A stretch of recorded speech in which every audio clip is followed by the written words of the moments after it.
Hi guys, Brian from Boas here. Today I'm going to be installing this 40 watt radiant heat panel from Reptile Basics, and I want to say a little bit more about these heat panels because I've been getting a lot of questions from you guys about them. I'm also going to take you through the installation of this heat panel, talk about some of the pros and cons and when I use the heat panels. And I'm going to install this heat panel in this 5-unit cage stack that I built about 5 years ago. This actually has 5 individual units. Each of the units is 4 feet long by 2 feet deep by 15 inches high. I have some filming challenges today. I'm in my upstairs room. It's a little more cramped. My lens isn't quite wide enough to show the whole thing, so I'll get creative and figure out ways to show you the whole thing. But actually, I only have one of these 5 units that needs this heat panel. The remaining 4 already have the heat panels installed. So I'm going to start off, I'm going to show you the heat panels that are installed, how I installed them, then I'll go through the installation of this heat panel and say a little bit more about them. So first off, I'm just going to do a quick panning shot just so you can take in this whole unit. So panning side to side so you can see the full width of this unit. And what we're looking at is actually the top of 5 of the individual cages. I'm just going to pan starting at the top and go all the way down. So you can see it's basically just 5 4-foot cages that are stuck or stacked on top of each other in one unit. And I built this a few years ago. It's worked out pretty well. I might actually do a upcoming video just specifically on this unit, but because it's made of wood, I can't really heat it with flex watt heat tape like I use for my racks. And because it's quite spacious, I find that these radiant heat panels are the best solution for heating this particular cage unit. So this particular one is a 40 watt heat panel. It's about 11 inches by 11 inches. They actually make different sizes from 28 watts up to 80 watts, so you just pick the size depending on your cage size. And for these 4 foot by 2 foot by 15 inch cages, this 40 watt works really well. And bear in mind, I also have the ambient temperature in this room about 75 degrees year round, and so I'm starting off, relatively warm. Basically, this heat panel will heat so that I have a hot side of about 88 to 90 degrees. The cool side will be about 76 to 80 degrees or so. And this is actually, it's made by Vivarium Electronics. They're sold by Reptile Basics. I'd actually been looking for one of these for a while, but they were out of stock. Luckily, they came back in stock, so I snatched this up. And this is actually the newer design. The design I have installed in these cages already is the older design. I'll show you, there's a little bit of a difference. So let's just open this up here. And so this is the radiant heat panel. And the side with the logo, the Vivarium Electronics, this is where the heat comes out. So basically I'm just going to attach it to the roof of the cage. And so heat will come down like this. And these things, they don't get that hot. They don't get hot enough to burn the snake. They probably get up to, somewhere around 120 degrees or so. But the heat is directed down and you can warm up that spot. Of course, it's very important to use a thermostat with these just so that it doesn't get too hot. And I'll go into how I install the thermostat. But this new design is different in that it's got a removable cord. Okay, the ones I have installed already have a cord that's permanent. So this removable cord is a little advantageous because it makes the installation a little easier because you can take the cord in and out. I've heard though people complain that the snakes can sometimes accidentally pull the cord out. So they give you these anchors to kind of anchor the cord in place as well. And the other difference is that this unit has actually 3 holes that are used to install. These ones up here just have 2. Another difference, I don't know if you can see, but there's a red light on these ones that comes on when it heats, and I'll show you that when I look inside the cage. This new unit doesn't have that red light.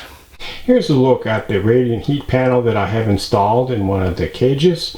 And you can see I have it hauled in place with these bolts on both sides. This is the red light I was talking about that comes on when it's heating.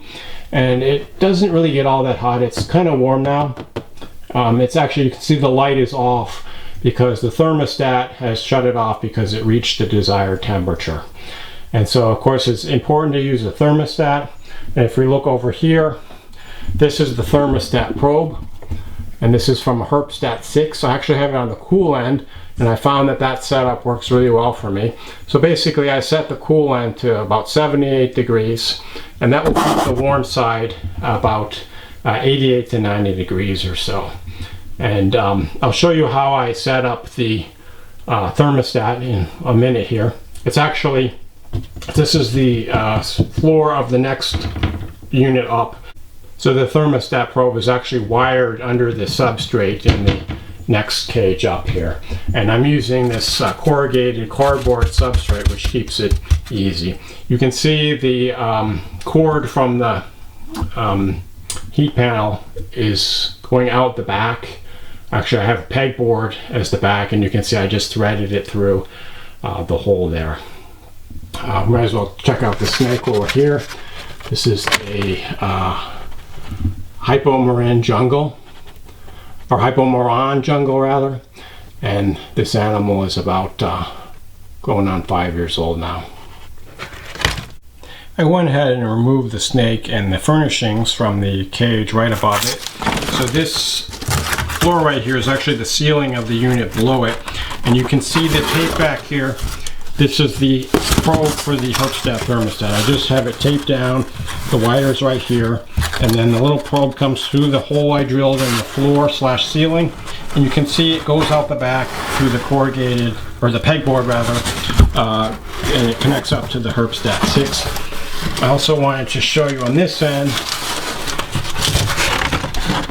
kind of hard to see, but these are the bolts of the heat panel that's right below it. So I just have it, I drilled some holes, and I used a 1 1/4 inch bolt and a nut there, and that holds the heat panel in place. And so I use these bolts for the radiant heat panels I have installed so far, but I think I'm just going to use screws instead of bolts with the one I'm going to install today. I thought I'd give you a look at the snake that I had taken out before I put her back. Just a real beautiful, real mellow. This is a Moron Jungle, and I think the Moron and the Jungle go really well together. Moron is a incomplete dominant form of pastel. Just a beautiful, beautiful animal. This animal is really a pussycat. She's, you know, puppy dog tame. She just hangs out, you know, real nice tame pet animal. Quite a contrast from some of my locality boas that are somewhat wild. So I'm just going to put her back in the enclosure now. So the next step is just to screw this heat panel into the ceiling of the enclosure. And since I have the top 4 units already have the heat panels, it's actually the one all the way on the bottom. So it's going to be really awkward to get down there and, you know, on my back and try to screw with the screwdriver in an awkward position. So I'm not going to show you the, you know, me struggling to try to do that. But I will say that I've pre-drilled pilot holes. Basically, I held this up to the ceiling of the enclosure. I marked with pencil where the holes are going to be for the screws, and I drilled a small pilot hole so that I can basically hold this up and then just screw into that pilot hole with the wood screw. And if I measured everything correctly, it should be fairly straightforward. Fingers crossed. I went ahead and I screwed the radiant heat panel in place, and it was actually really, really awkward because I'm right on the floor as I am right now filming it, and I had to screw from underneath, and it was you know, quite tedious, but I managed to get these screws in. So the next step, now that this is nicely in place, is I'm going to drill an access hole in the back for this cord so I can run the cord out the back. I drilled the access hole and threaded the cord through the back, so you can see the cord now goes from the radiant heat panel out the back, and then the plug is in the back there. And the last step is I'm going to use some brackets to hold the cord out of the way so the snake can't accidentally pull it out. I was able to attach this little bracket in place to hold the cord there. I had to like wedge my body in here and fight claustrophobia, and it was extremely tedious, but there it is. They actually gave me a second one, which I thought I might try to use up here, but I think I'm just going to opt for a low-tech solution.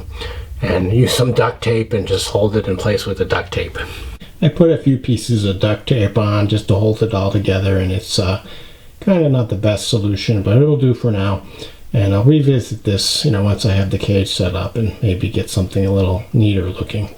But, duct tape is a miracle tool that you can use for all kinds of stuff, as I'm sure you all know. So the heat panel is all set up, and I've actually gone and plugged it into the thermostat. So you might notice I didn't install a separate thermostat probe on that one, the lower rack, or the lower unit in the rack, because I have one installed in the unit above it. So I'm just going to plug that into a two-way splitter cord. So basically 2 of these radiant heat panels will be plugged into the same thermostat panel, and this works fine with me with my Herpstat 6 thermostat. And before I put snakes in, I'm just carefully going to check the temperature using this infrared temperature gun thermometer, just to make sure that I have the desired temperatures before adding the cage furnishings and the snake. Lastly, I wanted to show you guys the snake I'm going to be adding once the cage or the unit is all set and going at the right temperatures. This is an IMG, that's the increasing melanin gene, Hypo Jungle, and it has a 66% chance of being het for the VPIT positive albino. And this female is about 2 years old now, growing quite fast. These morph boas definitely grow faster than most of my locality boas, and you can see she's getting darker. The IMG, they get darker over time. Although because this animal is a Hypo Jungle, she still retains some of the light pigment. And I really love the contrast in this animal. She's got just gorgeous head markings and these beautiful golden eyes, and just an amazing looking animal. So I plan to breed this female to my VPIT positive male. And with any luck, I'll have VPIT positive Sunglow Jungle IMG boas, and that should be an amazing combination. So this female will probably be ready to go, I don't know, 3 or 4 years from now. Actually, maybe a little less, maybe 2 to 3 years. But, we'll just have to see. Anyway, I hope this video was helpful and gave you some tips for installing radiant heat panels in your reptile enclosures. As always, if you have any questions or comments, feel free to shoot me a line via social media. Thanks for watching, and enjoy your boas.